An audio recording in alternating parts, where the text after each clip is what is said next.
Hello, everybody. Welcome back to NDIS. I'm your host, David Trinka, alongside Ian Iverson, and we are back. Christmas is over. It is the first episode of 2026, and it's been about 2 weeks. This episode will probably come out on Friday, January 9th. We are recording this on Wednesday, January 7th. We would have recorded it a day earlier, but I had some car troubles. I got stuck on my way back from the World Junior Ice Hockey Championship in the cities, so we had to throw the towel in and record today instead of yesterday. So it's gonna move the release of this episode back a day. So I apologize for any inconveniences that may have on your schedules or anyone that if there is anyone that looks forward to this episode coming out on Thursday morning, I'm sorry to you because it's not coming out on Thursday morning. So, but hopefully you're here and still listening. With that being said, just going to be Ian and I this week. Obviously, Brad and the boys is probably going to become a special thing. And we did the holiday special. That was our last episode. And then Lincoln is out of the country right now. He got deported to Mexico. So he is enjoying the weather down there until this weekend when he'll be back. So, Ian, a little quiet, man. What's going on, dude? Not much, man. Uh, Trying to stay indoors, barring all the new news surrounding politics in the Twin Cities. So, Oh yeah. that'll be a Well, now you got tense to couple of give days. now you got to give the viewers some context about what you're talking about. For context, I'm sure everybody's seen it because it seems like it's going mega viral. But ICE arrived in the Twin Cities here, I want to say on Monday, and there was an altercation today. Uh, Probably 7 minutes north of me, where a woman was shot and killed by ICE. So, In her vehicle, uh, right? The yep, there's kind of a lot, and people have made their own opinions. I just yeah, try to we're stay not out of it. yeah, So, we're not going to go into our opinions about it, but just so people know what you're talking but about just so specifically. you Yeah. know, Target, for anybody in the Twin Cities, Target may have their 100% off sale here soon. So, if you need Oh any yeah, tires or anything, the doors will be open. Go have some fun. No, I'm just kidding. like in 2020, eh? That was a big sale. The police station also had free donuts and free, they're giving out free heat.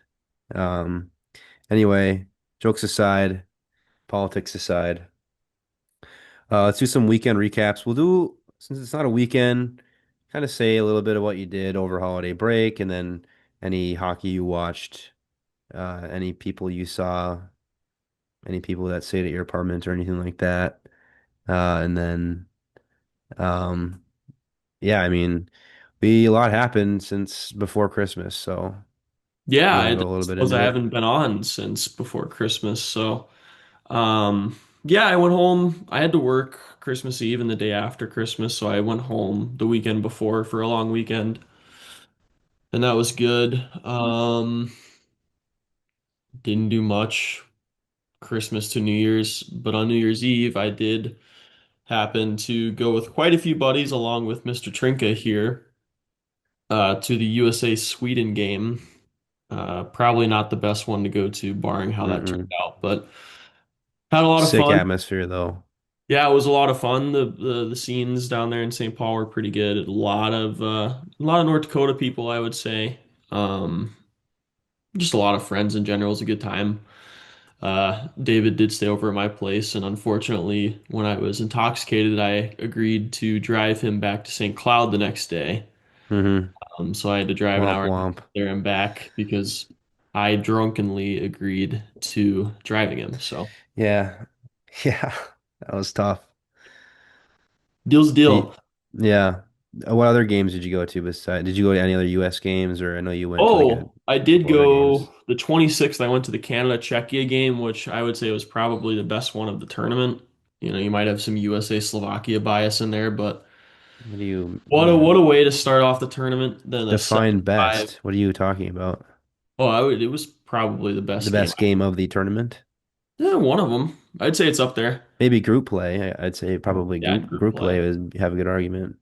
But But yeah, that's your opinion. My 7 to opinion is 5 burner in the Mariucci, which yeah. was still like half empty, of course, because it's the Mariucci. Um, Mm-hmm. but yeah, it was a great game. Got to see Koreshny out there. Veerhoff was a scratch, but I did say hi to him. I had my North Dakota stuff on, so he yelled at Sue at me and etc. So it was good to see all them. Really, you didn't tell me about that. Really, where did you Yeah, see I go him? walking by with a beer and he looks at me and he's just like, Sue. That's sick. So yeah, he was fired up to see the Sioux fans in the building, and it's always fun looking around those arenas because you can see a Sioux jersey in probably every section, and it feels like it's every Mm-hmm. game you go to. You can find at least 10 or 12 Sioux jerseys, so it's cool to Yeah, see. yeah, it's awesome.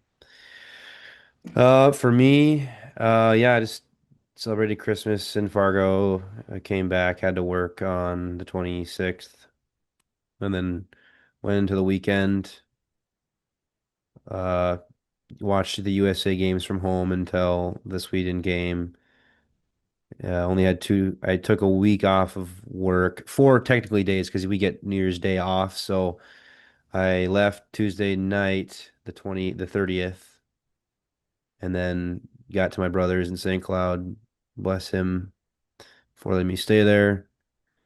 And then we went to the game, the Sweden USA game. Met up with you at Tom Reed's and whoever your other friends. Got pretty hammered. Went to the game. Great atmosphere. Honestly, I gotta say, even though USA took an absolute beating and we got gong showed like bad, we got shit on.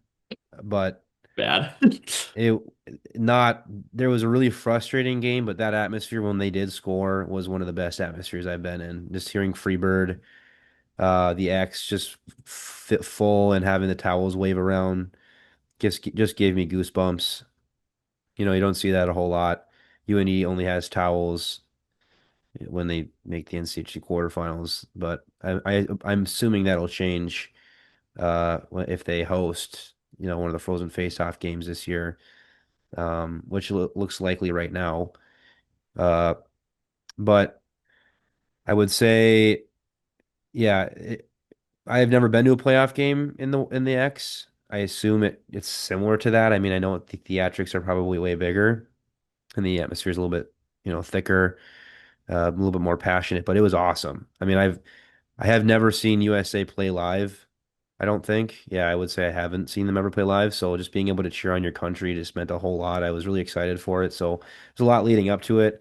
I got to experience that with my brother. It was really cool. And then obviously Will Zeller scored and we went nuts when he scored. So that was really cool. And then, yeah, USA lost that game. Had to play Finland in the quarters. Didn't do much on the. Yeah, Ask how that we one went went. Yeah, out. that one went We great hold too, on. David. You can Yeah, tell hold us. on. We went out. Hold on. This is before I forgot to add this. We went out after I was supposed to go back with my brother to St. Cloud on the Wednesday, New Year's Eve. But then Ian was like, "Yeah, Dave, you should stay, man. Come on, let's go out. Let's party. It's New Year's Eve." And I was like, "I can't. I can't. I have to get. I don't have a way to get home. I don't have anywhere to sleep." He's like, And then "Oh, you your can sleep at brother's like, my "Oh, I'll go." place." What Yeah, for and your what? brother immediately jumped on that. He's like, "Oh, I'll go." He'll And go then home? left. And then we had Oh no choice. no.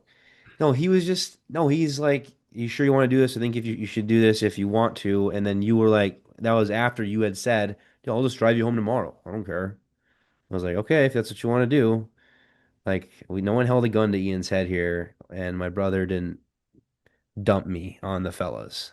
Ian, bless his heart, drove me back. Obviously, really unfortunate. I don't know if I would have done that for you. I'm sorry, but I really appreciate it. I would maybe do it for you. I don't know if I was I probably, yeah, it's hard for me to say I wouldn't, but Thanks, I don't man. know if I would. I Glad to know this just, is mutual. well, I would, but like at the same time, obviously you hated doing it every second of it, and you hated even, I made it pretty obvious that you didn't like doing it. Now, I mean, it's just an hour and a half there and back. That's a lot of gas and stuff. And you were hungover as shit. It was a tough morning.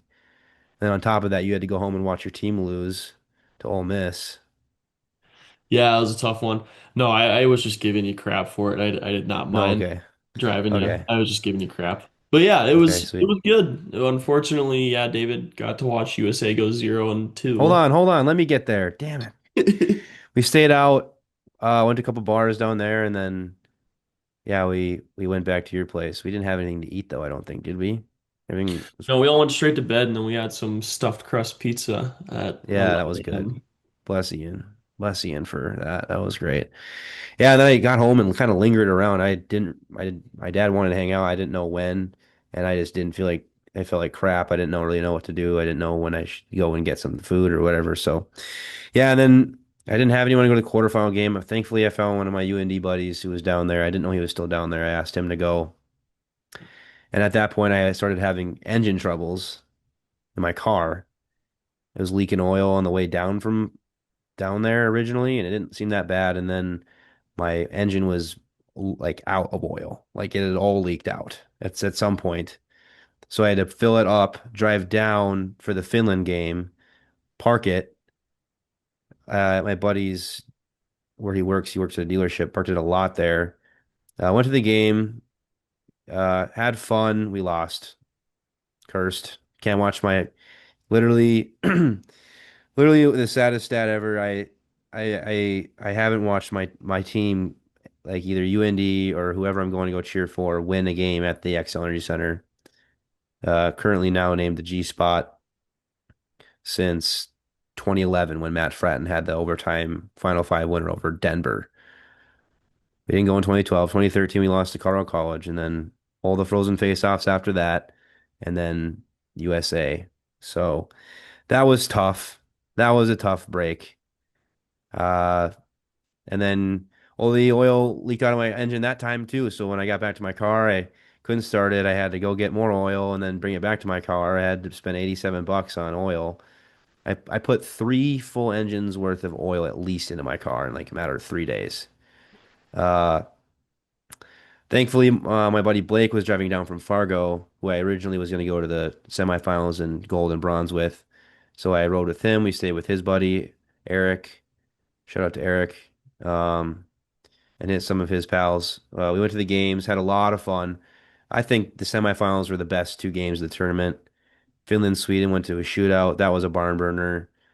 And then Czechia. Oh man, got to watch them shut the hell out of Canada, bro. They were egging them on all tournament long and patting them, just doing that crybaby shit. And then they lost. It was hilarious. Love Canada, love our Canadians on UND.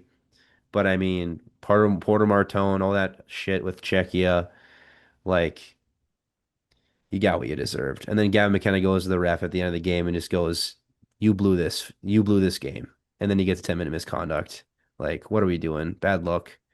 Um, Canada went on to win bronze. Uh, it's just I love my Canadians, my Canadian, brethren. I'm part Canadian. I'm a quarter Canadian, but I hate Canada in hockey. Hate them. Hate them. So anyway, yeah, I got to watch those, and then Czechia lost in the gold medal game, unfortunately. So I was rooting for them, but either team was good because neither of them had won in like 14 years. So it was cool to see a new champion, and if Czechia wasn't in it, I would have cheered for Sweden too. So it was a good matchup overall. The whole tournament was good. A lot of people are complaining about the attendance of the tournament, and well, yes, the attendance at a lot of the games was a little disappointing. Half Canadians are bitching about it. Don't want it to be in the United States next time because the attendance is so bad. But then there's other Canadians who are complaining about, oh, I don't, no one wants to go there when Trump's running the country. I don't want to spend my money down there. I don't want to go down there. And I think the Canadian dollar is also worth less right now. So a lot of different things, but I don't think the Canadians should complain about not wanting to go and then no one showing up because it's kind of your fault that no one showed up too, a little bit. I think Minnesota is not a bad place to go and watch hockey. It's a good destination spot. The X is a great building. A lot to do down there. Walking out of the championship, actually, we stole some stuff. Oh, we got, dude, the towels. If you haven't seen the towels, they gave out these white towels at like every USA game. All the medal round games. There you go. Eric got. He's a teacher at Gentry Academy. He got literally like 100 and asked for a garbage bag and was carrying around like Santa Claus. He's gonna give them to all his students, and then we're gonna take a box of them later. We didn't end up getting a box, but he got a bunch. I got a good handful. So I gave them out to a couple people. I'm gonna give one to Lincoln when he gets back. So those are really cool. Uh, there's a lot, dude. It was a lot of stuff that happened to me that week. That was a busy, long week. My car, losing, towels, shenanigans, drinking, the fellas. It's a long week, but a good week. So yeah. Uh, let's go into yeah, and then I got back. My brother fixed my car, thank God. I got back last night, so we're chilling. Um, let's go into real quick, just since we're on the topic, we'll go into Mercyhurst after World Junior recap. We talked about it a little bit, but Will Zellers led Team USA in scoring. I think he had 5 goals and 3 assists for 8 points, He had which 10 points, I think. no, he didn't. He had 8 points. Did he? No shot. No shot. He had 10 points. No way. No. Let's If he find would have out. played 2 more games, he would have had 10 points. But uh, yeah, I think he had the most goals through pool play. So that's good to see. Um, yeah, AJ Emery played a little bit. Uh, I know some insider information that I'll share on here because I don't give a shit. But excuse me, sorry. I should have muted my mic for that. That's gross, Dave. Sorry, guys.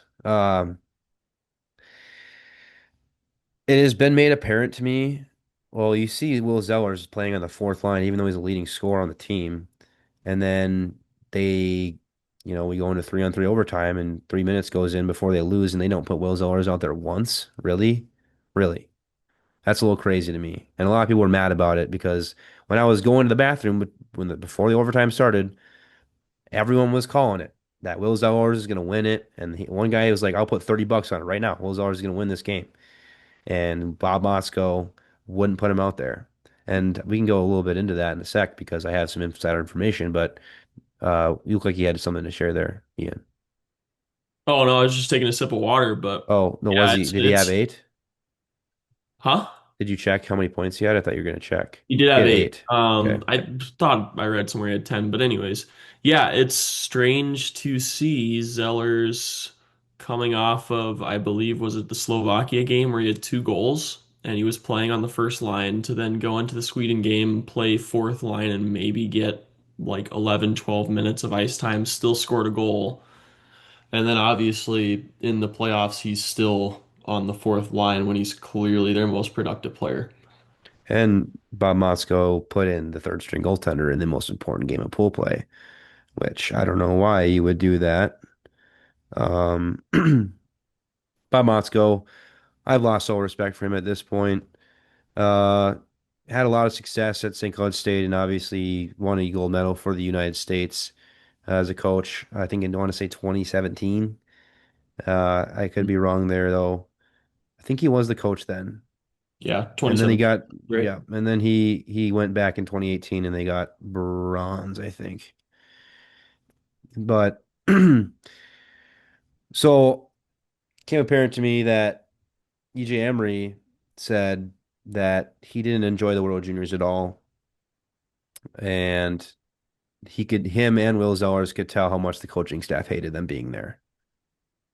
And I also talked to another, which makes a lot of sense if you're going to put Will Zellers your top scorer and give him shit and put him on the fourth line when he doesn't deserve to be on the fourth line. And then I talked to a guy at the gym an hour or 2 hours ago who was a Gopher fan, and he went to Bemidji to go watch the game of the Gophers, and spent a lot of that time with around a bunch of Gopher fans, Gopher families of the team, the players and stuff. And they all say that Bob Motzko hates Will Zellers' guts, hates him. So, I mean, I'm just the messenger here. I'm just letting everyone know that Bob Motzko can't put, you know, shit aside when a tournament starts. I mean, I don't know what Dave Carl did if he stopped that shit at the door and just told everyone to put their beef aside and just fucking play. Sorry for the F-bomb, but holy shit, what are we doing? This is why you suck and you're gonna lose your fucking job. Like you said earlier, Ian, hit the soup line, buddy. He's gonna be collecting unemployment That's pretty pretty good, right? soon. It Yeah, I was good. It was mean, hilarious. I you laughed out have loud. to. definitely didn't do his best Herb Brooks impression with "Let's rally the team, get Quit them all playing behind Rammer. one person. Yeah, let's all just infight and have personal things with the team." And I said this before. I said this when he was picked, but I'm like, and seeing how Minnesota's season is going, I don't see Motzko having a job after this year, especially with what happened at the World Juniors. I mean, you got to understand in that Sweden game, it's just foolish to start your third string 17-year-old goalie who has never faced anybody like that, let alone Ivar Stenberg and the very high power Swedish offense. And then you have the decisions like Will Zellers. I mean, you can hate his guts, sure, but he's the leading scorer on your team and is single-handedly in some games carrying you to wins. Like He had you can three be game winning mad at, you goals. can be as So mad yeah, at him as you want, but leave that at the door and figure that out the next week. And I wonder if part of that's because he's a Maple Grove kid and maybe the Gophers had recruited him and he was like, screw you guys, I'm going to UND because that's where my family went. Maybe there's some of that there, but Motzko, I mean, it's just if I'm a Gopher fan, coming from the experience of Bradbury and seeing how the last couple of years with him went, it's kind of a time for change for the University of Minnesota. And if they don't get rid of him after this year, it could end up going even worse for him. yeah, like you said, I think this World Juniors was like his opportunity to kind of show, hey, I still have it. Like I can still win. I can still coach a team. It's not, it was this year's kind of a fluke or whatever, but I mean, he's obviously didn't do a very good job. And there are a lot of people who had doubts about this USA team. And yeah, there are holes in the team, but I would argue they're the third most skilled team in that tournament. And there are a lot of teams that weren't as skilled and did better than them. So be that as it may, but yeah, I don't, it really depends on how Minnesota finishes, but I definitely could see him losing his job for sure. And I think there's a lot of people that want him to lose his job. He's on a hot seat. He's been on a hot seat for about, I don't know if you want to say officially after he lost that national championship where he wanted to ice the puck for 30 minutes, but Seems it's an that way, interesting doesn't it? situation. Yeah, it seems it's an interesting situation there. So we'll see what happens. I mean, I don't give a shit about Bob Motzko anymore. Ruined my whole trip. Ruined my life. Bob Motzko. Yeah, we could have seen Canada, United States if he just would have let Will Zellers put a puck in the back of the net. But no, I had to get robbed of the best moment of my life. Anyway, uh, Gavin McKenna fraud watch. I did watch a video today. His name's Gravith, I think. I don't know how to spell it on YouTube. I watch him here and there. I watched him a lot more quite a few years ago, like 5, 6 years ago. Really good scouting reports. Does his research. A good young hockey mind. He had his last update. He had, I think, I don't remember this, but he had Keaton Verhoff as his number one overall pick, and that changed to Ivar Stenberg, number one. But Gavin McKenna is, I want to say, number three, and Keaton Verhoff is number two. And it's not because Keaton lost the spot; it's because Ivar just proved that he's that good. And I agree, like, especially with what I'm about to say about Gavin McKenna. I think Gavin McKenna is a very good, talented player. I don't think he's this generational prospect that everyone's been talking about forever. Very good, very creative, a lot of holes in his game. I I think it's kind of showing a little bit in college hockey this year. Obviously, he had a lot of points in the World Juniors, but they didn't play a lot of the points he had. I'd be curious actually as to how many points he had against like not Finland or Czechia. Well, four of his points alone were against Denmark, so that tells you enough about group play. And I was actually pretty shocked. I was kind of reading what Canadians were saying about him after the tournament, and you have the mix that's like, oh, well, he still scored 13 points or whatever as a hmm 17-year-old in World Juniors. I think he had 14. I don't remember though. 13 or Yeah. 14. But a lot of Canadians are like, man, he does not show the proper effort out there on the ice, which has been a similar thing at hmm Penn State. A lot of people have been saying he does not look like he wants to be out there for Penn State.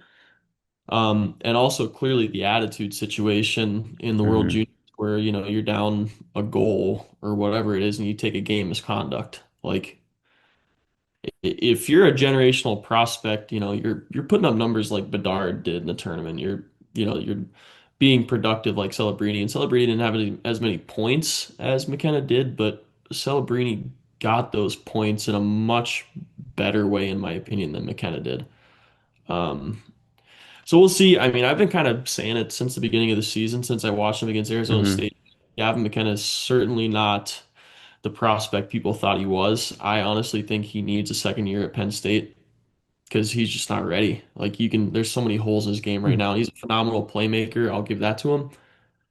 But Send him off. Send him off, dude. Go to the NHL. I want to see him try.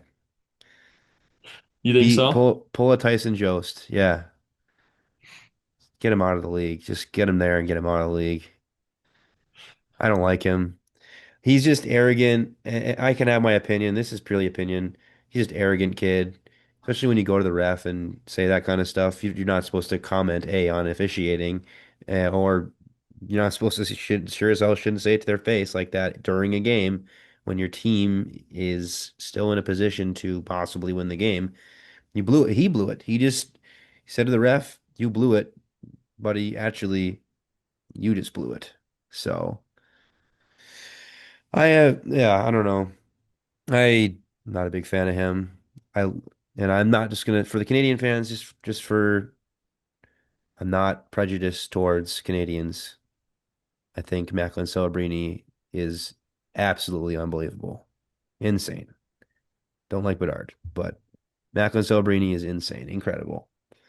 Love that kid. He's a phenomenal kid. And there are a lot of Americans I don't like, by the way, too. So it's not just prejudice. But yeah, Gavin McKenna, interesting situation. Uh, Ian, I don't have anything to add for the Mercyhurst recap. You can go ahead and say stuff. I didn't get a chance to watch the Friday game, obviously, because Finland was playing and I was driving and working on my car. And then Saturday didn't really have a whole lot of. Couldn't watch it with sound. I watched parts of it, saw a couple goals, but I didn't really get to analyze it or anything. So what Yeah. did you see? Uh, and I know UND had a lot of hella shots on the Friday and got hot goalied, if you will, and only won 2-0. But go ahead. Yeah, what did you see? I actually didn't watch Friday either, but shout out to those Mercyhurst goalies. I mean, I think both of them had really good Didn't nights for even who they didn't played. didn't even dress on Saturday. The goalie from Friday. Yeah, no, I'm saying both of the goalies No, I did pretty know. well. But I'm saying it's weird that they didn't dress the guy who had 46 saves. Oh, I mean, I'm sure that guy was going to be seeing rubber every night in his dreams for the next week. So Yeah, it he's probably too psychologically tired. made sense to to swap him out. But no, I mean, I don't think we were as dominant as we should have been. I think passing looked pretty sloppy, at least from the Saturday night that I watched. But a lot of it is you have a lot of tired guys. Um, we had four guys back that were all pretty tired. Um, and so I get that. And plus, you're playing a game for the first time together in a couple weeks. So I get it. It was a good tune-up weekend. I mean, the power play looked pretty surgical, so that was good. And yeah, I mean, it's Mercyhurst. I don't know shade to those guys, but they're the worst team in NCAA. So anything less than a sweep would have been unacceptable. But yeah, I mean, I that starting goalie from Mercyhurst might get himself a pretty good transfer situation here after the season. I could definitely see him, going to a school in the NCHC, like maybe Colorado College after Umberco leaves or whatever it may be. But 46 saves against North Dakota, who's got the number one power play in the nation and is one of the top scoring teams in the nation. That's pretty damn good. So shout out to him. He was a beast. Yeah, great look for him. Congratulations on that many saves. It's insane. Uh, I think CHN's having some issues. The point totals aren't updated from the Saturday or the Friday. I don't know why that is, and I don't think that they updated the Dylan James hat trick. That was on, it had to have been on Saturday because it scored Yep. 2 goals on Friday. I don't know which goal here got replaced because again, I didn't watch the game. didn't really have an opportunity to watch the game, and he found out after the fact, after the game was over, that he got a hat trick. Isn't that kind of funny, ironic that UND doesn't have a whole lot of hat tricks ever? I think the last one was Reese Gaber, like maybe 2023, 24 season. Miami. And Yeah. yeah, and then we had one this year, but no one knew it. So there were no hats on the ice. At least I don't think. So yeah, I mean we can go over the score. Obviously it was 2-0 UND. Ben Strinden stayed hot on the Friday, got a power play goal. Jack Hernan had a goal as well. 48 shots to 8. A 2-0 shutout for the University of North Dakota. And then on the Saturday, 6-1 final. Mercyhurst opened the scoring, funny enough, and then immediately got pummeled the next six straight goals. Gibson Homer, able to have at least a 900 though. Finished with 10 saves and 11 shots. And then UND was able to put up 41. They went 3 for 4 in the power play on Saturday. Pretty good to see. Dylan James had a hat trick. I don't know which goal got taken from somebody else, if it's one of the Jack I think it was the Kernan very last ones one. or not. But Yeah. if it wasn't, that's one of Jack Kernan's goals. Jack Kernan, I have noticed a lot of people are talking about him lately. Uh, really turned it on. Had 3 goals this weekend, I believe. I thought I saw he had 3 goals. I don't know for sure now that I know this isn't updated, but great for him. I mean, he scored quite a few goals in Des Moines last year with the Buccaneers, so good to see him producing right now, especially. Seems like a lot of our guys are producing.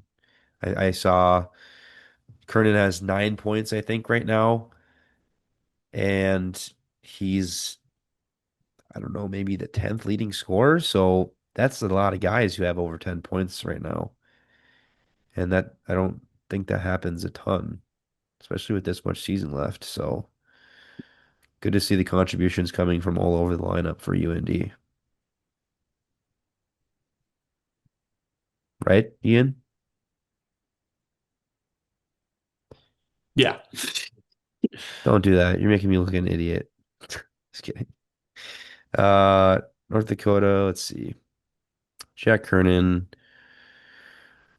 1, 2, 3, 4, 5, 6, 7, 8, 9, 10, 11. He's the 12th leading scorer. So we have 12, 11 guys with 10 or more points, and then Kernan and Littler are tied at 9. So just about two more guys have 10 points.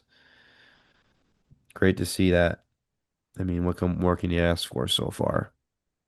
The one thing that people were worried about was the guys being gone for the Mercyhurst series, and they were able to pull it out still. Will Zellers and EJ were back for the Saturday game, and Livanovich and Weeb were back for the Friday game, but didn't play that much. Right? Yeah. You gotta help me Liver out and here. Weed were back Friday. Sorry, I'm You're good. just reading my script here. Liver and Weeb were back Friday and Saturday, although actually Liver played a lot Friday night, to my knowledge. I think Brad put something out saying he had over 12 minutes of ice time on Friday, which I mean, for a guy that just got back and is jet lagged, that's a lot. And they played a lot of games over in Davos. I think they played every single day of that stretch. So they played what, like 5 or 6 games in 5 or 6 days. I don't know It's how a many lot. they played. I think they had 1 day break, but they played at least 4 games. Yeah, I was gonna say, I think they played. I know they played. Yeah, they played 4 games. Livanovich had an assist in one assist through the 4 games, and then let me check. Leading scorer was Aiden Fink. Abram Weeb had 0. So, But I mean, if you uh, watch them, and I watched them for 2 of the games, um, Livanovich kind of ran yeah, he did a good. lot of their offense. He I did a mean, lot more than just that. Yeah. and Weeb was getting pretty gritty. It was good to see him physical and playing hard. Hmm. Against, I mean, and you're playing against 30-year-olds over there, so that's a pretty big accomplishment to go out there as a team of just college selects and make it to the final. So it was good to see them. I mean, Godowski kind of surprised me. I have been kind of saying all year that he couldn't coach his left hand how to use a spoon. Um, but I mean, they didn't do too bad. The funny thing about the Davos, the Spengler Cup is the hot mics. I don't know if you kind of caught that, but they had cameras set up like literally everywhere, including in our locker room. And there Yeah, was that a was weird. 4 minute stretch where they had it uncut, just a video of all our guys, and Godowski was just letting them have it. And he dropped probably Oh 10 F yeah. on the hot mic. Um, so that was funny. But yeah, it's good to see everybody. I mean, even they may not have shown up much on the score sheet, but all four of our guys, all six of them actually, did really well in their own respective positions, for Canada, USA, and then in the Spengler Cup. So really good to see. Hopefully they're going to have a lot of time to rest up here before this weekend, but it looks like those guys are going to come back, tenured with all that extra experience, and they're going to tear it up. So it's exciting to see. Yeah, a couple good points there. I'm kind of curious to see. I have to pull it up here real quick, how Ethan McKenzie did. McKenzie finished, he started out really hot and he did kind of slow down. He had 5 points in 7 games, which was better than Verhoff had four assists in 5 games. Didn't play as many as McKenzie. McKenzie finished with a goal and 4 assists, 5 points in 7 games, and then Cole Reshney had 4 goals and an assist for 5 points in 7 games. McKenzie finished +4. Reshney finished -2. Verhoff finished +4 as well. So yeah, Canada they did well. Uh, let's find United. EJ Emery I don't think had any points, but had 1 assist. I know he didn't get scored on at all. Um, until I think the last goal when they lost into Finland in overtime. He was on the ice for that one, but Caleb Heil didn't do incredible. He's a young guy, but um, showed kind of, and he's not the only goalie there that had weaknesses. None of the U.S. goalies finished above 900. So yeah, he's got time, but not super impressive showings from him. He had 2 wins, but it is what it is. So yeah, that'll kind of do it for that part of it. I don't really think we need to go too much more in depth on the World Juniors or Spengler Cup. For those who don't know, in the Spengler Cup, the USA, they played 3 games in pool, and then they went to no, they played 2 regular games. And since they beat Davos, they lost to Canada, beat Davos, got put in the semis, won in the semis, or did they beat someone else and then go to the finals automatically? They played in the quarterfinals, the semis, and oh, they didn't? No, they Okay. didn't play in the quarters. No. They played Davos again in the championship and lost. Yeah.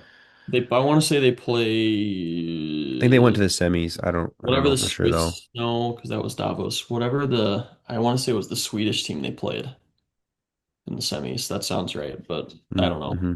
I wasn't paying attention. For those that don't know, the games were at like 7 a.m. every day, so Yeah. it was a little tough to watch. The Kind of had to do championship it at game was work. 6 Yeah. a.m. Yeah, so Yeah, so great showing over the break. Guys were able to get back in the lineup, and I think Zellers had an assist when he got back. Liver had an assist on Friday, 2 assists on Friday, 2 assists and a goal. Um, I'm not even gonna bother going into that because I don't know what's accurate on here anymore right now. Hopefully it'll get updated, but let's get into Colorado College and wrap this thing up because it's starting to go longer than I thought it would. So UND goes to Colorado College this weekend. UND is 16-4. They now lead the nation in wins with Michigan tied at 16. They've got the number one power play in the country. They're number 9 in faceoff percentage, and they are on an 8-game win streak. They only have one loss since November 1st. Schoonar is number 1 win percentage and goals against their average in the nation as people are starting to talk about the Mike Richter race. Only thing he trails in is save percentage, and that is to Trey Augustine, I Augustine. think that's it. But he's doing Yeah. incredible for how many games he's played. Spooner has played 10, all 10 wins. He's got a one shutout, I believe. Trey Augustine's doing this, doing his save percentage and everything while playing way more games. And there's a guy who's 0 and 8 and he has like a 930 save percentage. How are you 0 and 8 and Yeah, have a Northern Michigan. 930? That's That is insane. crazy. That is insane. Um, Offense on his team must not be doing very hot. So Colorado College is 8, 9, and 3. They have not won a game in regulation since November 29th. They had a shootout win against Miami on December 13th. They're 75.4% on the penalty kill, which is one of the lowest in the country. 15.5% on power play, which is 48th in the nation, and then number 3 in faceoff percentage in the country. So pretty good in faceoffs, right, Ian? Yeah, it's gonna be a weekend, and I've been kind of talking about this, but I think this is a good opportunity for us to tighten up from the Mercyhurst weekend. Yeah. Uh, really hone in on staying out of the box and just capitalizing on the power play. I mean, this is the number one power play in the nation going against one of the worst penalty kills in the nation. So ideally, we should do really well on that and just stay disciplined, and capitalize when we get it. Here's an interesting stat, and we talked about this a couple weeks ago on the podcast, but so just for reference, UND against Colorado College all time, we're 94 and 20 at home, which is a pretty impressive record. But on the road, we're 57 and 47. So that spread is actually really tight on the road. And for those that don't know, Colorado College in Colorado Springs, that's like I think it's 6,000 feet elevation, so it's another, 6 to 800 feet on the Denver rink, which is already kind of a hassle in itself.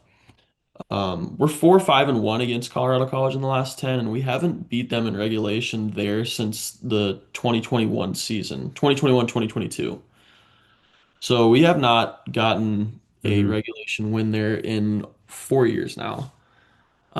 I think people kind of, I know I remember it like the back of my hand, but we went there when we were, what, third in the country 2 years ago and got absolutely pumped both nights. It was like 6-2. They won the, That and it was was, like 7-1 the second night. yeah.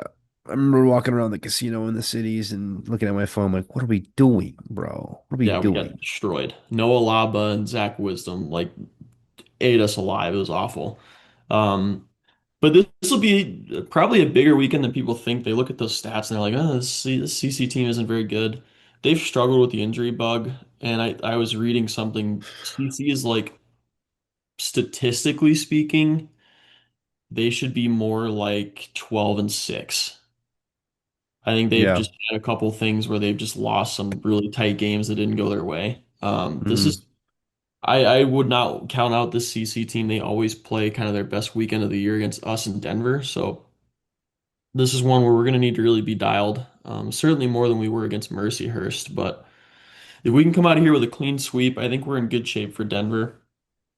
Denver is playing Western Michigan this week, at Denver. So hopefully there, if Western Michigan can whittle them down a bit and we do well against CC there, it's going to shape up for a pretty good weekend for us at home against Denver. So definitely not trying to look past this weekend, but the boys need to come in with the mindset of we're on an 8 game win streak. Let's make it 10 and get moving. So um, just, ideally tighten up on the PK and the penalties and hopefully puck score our way and we come out with 2 wins.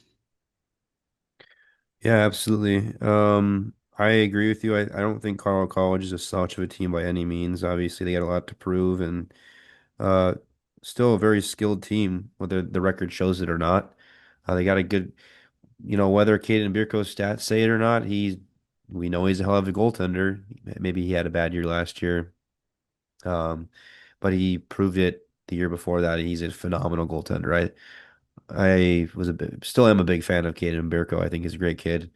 And you never know what's going to happen when you go to Colorado. So hopefully the elevation, like you said, isn't a huge blow to our guys, and they can find a way to get it done no matter the adversity that they see there.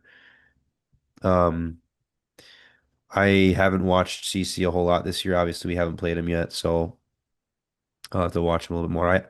I even have to go over and kind of watch the game from Saturday or Friday from Mercyhurst. I didn't get a chance to even look at the highlights on Saturday for Saturday's game yet, so might have to do that.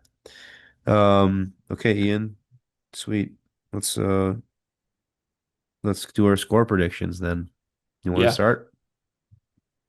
Sure. I guess here one thing quick. I just want to kind of go over their last couple games. If I can pull up their schedule. I know they got swept by Omaha recently, which is like, And Augustana. oh, Got beat by Augustana is August. actually pretty good. I think Augustana is top 10 in the pairwise now, so they're doing really decent. But They're this 13, but team, yeah, they are good. They just most recently got swept by them is what I mm. meant. Yeah. So this was not recently, but they got swept by Omaha October 31st, November 1st, which was, I think, before we played Omaha, which I think they've kind of spiraled since they've played us. Lost a couple close ones to Denver. They split with Duluth, which is interesting. They split with Providence, who is showing they're not very good, even with Roger McQueen. And then they tied Miami both nights, and they got swept by Augustana. So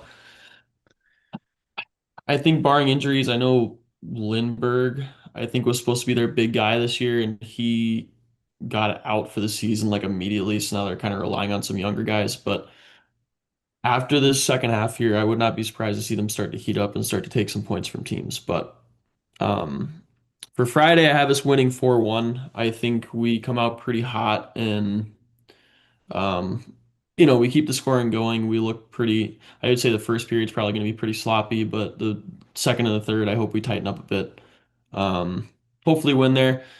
Saturday, it's kind of a toss-up. I want us to sweep and get a clean sweep. I don't think that's really attainable. I'm just a firm believer in like you can only win so many in a row, and then you're going to drop one.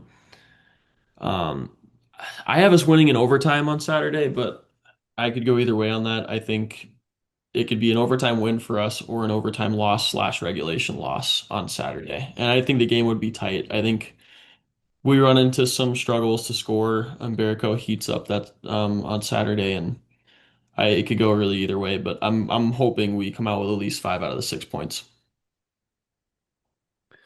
Yeah. Uh good. Yeah, I would agree with I would say I don't okay. Gavin Lindbergh, I don't he's also from Moorhead. I looked on EP and usually they have that brother stat on there. I don't know if he's related to UND commit Garrett Lindbergh. Seems like it's possible. I just can't confirm it right. It seems all but confirmed. I mean, they're both from Moorhead. How many Lindberghs are in the Moorhead area? If they're not brothers, they're probably cousins. Um, so there's that. Yeah, he's the leading defensive scorer for Colorado College, I believe. And then obviously they have Owen Beckner, who is the leading scorer. Ottawa Senators draft pick. Just, and then yeah, I'd say, and then still Brett Link. Obviously, Brett Link is a name UND fans are probably familiar with. So I'd say those are three guys to watch out for. Owen Beckner's going a point per game right now. He's got 16 points in 16 games. He's plus 7. He's got 6 goals and 10 assists. So I looked at Colorado College's schedule. It looks like that they typically go to extras on the Friday. So I'm gonna go 3-2 overtime win on the Friday. And then I'm gonna go 4-2 win on Saturday. I think it's hard to tell. I assume we're gonna start Spoons. I don't know why you wouldn't start Spoons, and it's wishful thinking to think that we're gonna go into Colorado College, a place like you said, and we talked about weeks before, UND hasn't won a lot, especially in regulation. So it's tough to say that we're gonna go in there and get a sweep, but I just think this team is too darn good right now. Mhm. They're There humming. might be a couple hiccups. They're humming, like you said. Jan has just played phenomenal. I could see us losing if Gibson Homer starts, and that's not any hate on Gibson Homer. I just think that's just kind of what happens sometimes. So I'm gonna go 3-2 overtime win Friday. You have 4-1 win on Friday, and then I have a 4-2 win on Saturday, and you have a 3-2 win on Saturday as well. So we both have a UND sweep. So hopefully that comes to fruition here, and UND can finally do something they haven't done there in quite a while. Yeah. Another thing to watch out on is it's going to be a pretty good weekend for face-offs. Like we said, we're both top 10 in the country for that. Reshny has certainly been phenomenal, and I don't know, I can't find the percentage leaders, but I'm pretty sure Ellis Rickwood is top three in the country for face-off win percentage. I can Like he's find at like it. 63%, which is absurd. Like Did you that's check NCAA.com? Yeah, they only show the total face-offs one, and Klaus Weinberg's for Colorado College seems to take a buttload of face-offs. He's already taken 409, Holy. and he's carrying about a 60%. But crucial weekend for face-offs. I think if Colorado College can get those crucial wins and they can capitalize, they're going to catch us off guard. And I think any team can really do that. Thankfully, we've been so good at face-offs that it's not really been a problem. But like we saw with last year, we were losing to a lot of teams we shouldn't have lost to because of the face-off situation. So, Hmm. Yeah. And any team can get a hot goalie. Caden and Beerco could turn it on, go lights out all weekend. We don't know. Hopefully he doesn't, because if we do get swept or we lose, it's going to be a little bit of a pairwise drop for us, as Colorado College is 34 in the country, I think. hmm So CC obviously, yeah, is running into some adversity, and they probably shouldn't be have as bad as a record as they do, which is unfortunate for them. But hopefully UND keeps humming. They keep it rolling. I don't know if you can tell. Do I sound a little stuffed up right now? I just kind of got a little stuffed up over the a last 10 little minutes of this bit. pod. So sorry for the nasally sound. But yeah, UND, hopefully they can get it done. But I didn't open the vent line this weekend just because I didn't know anything that happened, and I was probably drunk when UND. I didn't have a picture to use or anything, so I just kind of just like, who cares about this weekend anyway? Let's just roll into. Plus, not a whole lot of people say stuff when we win. There's We get more entries when we lose. So yeah, I mean we'll see what happens, but CC, man. It's always a tough one. The Hmm. bones are a little, hopefully for the guys too, they're like, all right, let's wake up a little bit after Mercyhurst and realize that this is back to conference action, and this is a team we have not been able to beat very much at CC. So. I'm sure Dane's saying the same thing. We've said that all year, and so far they've delivered on all measures. I mean, it's hard to complain as a UND fan right now. So, Yeah. Any quick hits?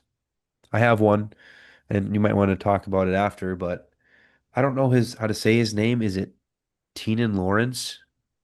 He's a projected top 10 yep. pick in this year's draft. He's going to go play for Boston University. He left the USHL to go and play for BU the rest of the year, which is kind of hilarious because doesn't BU have like the most draft picks in the country already? Oh And they yeah. So suck? for those who don't know, BU has like they already have 19 draft picks. So they're literally like their entire lineup is Yeah. draft picks, and yet they're 9, 8, and 1, and they're about to fall out of the rankings.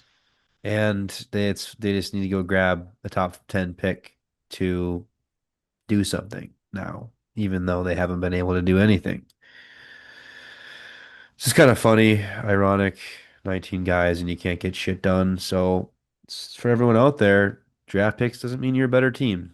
Draft picks, top round talent doesn't mean you're going to go and win the national championship. It doesn't happen very often. Hard work beats talent when talent doesn't work hard. So you see it in the World Juniors. Think Czechia's had a better roster than Canada? No. They played a great game. Play great style of hockey. That's why they're able to stay competitive at that level. They're never going to have as many draft picks as the United States or Canada, but they find a way to do it. So that being said, yeah. So I don't know how to say his name. I'm not going to try and say it again, but Lawrence is his last name. Look him up. Now he's BU property. I don't know if he was committed there already. Was he? No, this happened like literally yesterday, I think, or even today. No, I think it was yesterday or 2 days ago. I want to say. Well, it Yeah, definitely very. wasn't today, but yeah. So very recently, I guess we'll see how he does. I wonder if he has some sort of connection. That doesn't happen very often. You guys just, oh yeah, I'm just gonna go play college hockey. We've actually, I mean, I think it's been the thing with the CHL now that they're doing this. Like I've seen a couple of people exit out to Yeah, different people will leagues, leave. and I've also seen a couple of people like I can't remember. There was a school before BU that's doing this, but somebody just brought somebody in from the CHL, and they're going to start playing for the rest of the year for an NCAA team. So it may become more popular. I don't see why it would, but I guess for somebody like BU who's like, hell, we have 19, we might as well get 20 and call it an even 20. It's not like it's going to matter because they have Sachin Boisvert on their team, so they're not going anywhere. But been fun to see Got that him. UND fans. It's everybody was like, "Oh, there goes all of UND's top scorers," and none of them are doing very well at their respective schools. And funny enough, because I brought this up the other day, Gavin McKenna and Owen McLaughlin are having pretty much identical seasons, which is to me just hilarious. Yes. That Yeah. means Owen McLaughlin is Gavin McKenna. So Same congrats, Owen. person. You're doing almost as good as the generational prospect of prospects. So. Yeah, I looked this up the other day, but Owen and Gavin have the same amount of goals, and they have the same plus minus at -5. Um, Owen has, I want to say, four less assists than Gavin, but Owen is obviously playing bottom six for BU, while Gavin is, obviously heading the team for Penn State. So you put Owen on a top two line. Bet they have pretty similar production. So for all the Gavin McKenna Glazers out there, just know that Owen McLaughlin is coming for him. Yeah, wasn't there something else you wanted to add on there that you did not care? You were going to say it anyway, or did you already say it at some point? Oh, that Bob Motzko is the Tim Walz of college hockey. Yeah, that was it. There you Yeah, go. that's all. I remember Sorry that for all you now. Tim Walz fans and Bob Motzko fans, but they're two eggs in the same basket. Yeah, both are going to lose their jobs, so both are going to be in the unemployment line eating soup. So, Going to the Leering Centers, huh?